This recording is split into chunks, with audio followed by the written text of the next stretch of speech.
Hi friends, నేను మీ నెల్లూరు లక్ష్మిని. అందరూ ఎలా ఉన్నారు? నేనైతే చాలా చాలా బాగున్నాను ఫ్రెండ్స్. మీరందరూ కూడా బాగుండాలి, అందులో నేను ఉండాలనుకుంటాను. అయితే ఈరోజు వేడి వేడి బఠానీ సుండలు తయారు చేసుకుంటున్నాను ఫ్రెండ్స్. చూడండి ఎలా చేస్తున్నానో. మీరు ఎలా చేస్తారో కమెంట్ చేయండి ఫ్రెండ్స్. నేనైతే రాత్రి పడుకోబోయేటప్పుడు నానేసిన బఠానీలు మళ్ళీ రాత్రి అంటే మళ్ళీ సాయంత్రం మరుసటి రోజు సాయంత్రం ఉడకబెట్టుకుంటున్నాము. అయితే అన్నీ ఫస్ట్ నీళ్ళు బాగా 2-3 సార్లు కడిగేసేసాక దాంట్లో ఉప్పు, కారం, పసుపు కొంచెం వేసేసి పెట్టేసాను ఆల్రెడీ. అది వీడియో కొంచెం మిస్ అయింది.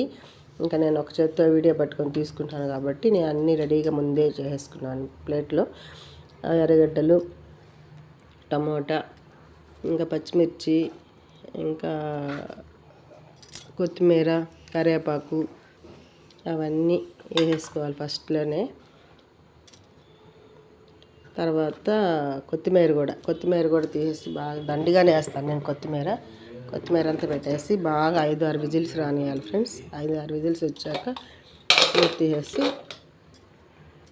తర్వాత గరం మసాలా పొడి నేను ఇంట్లోనే తయారు చేసుకుంటాను.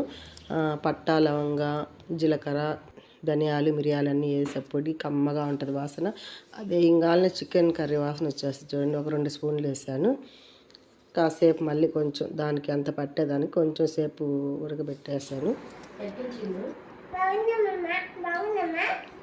బాగా చేశాను నేనా?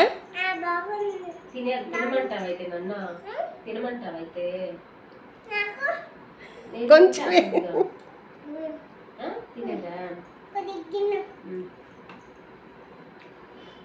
సూపర్ ఫ్రెండ్స్ చేసింది నేను, సూపర్ ఫ్రెండ్స్ అంటున్నారు. చేసింది నేనైతే నాకు చెప్పకుండా. బాగుంది ఇదే.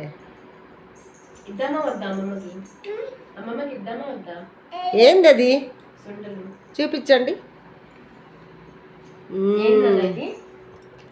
ఇదే ఫ్రెండ్స్ నేను చేసింది బఠానీ సుండలు అంటారు.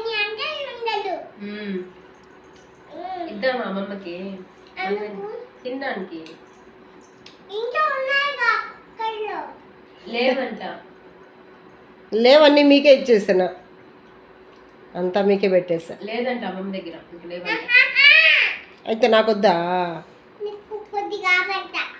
సరే సరే సరే కానీ తీసుకుంటా మళ్ళీ.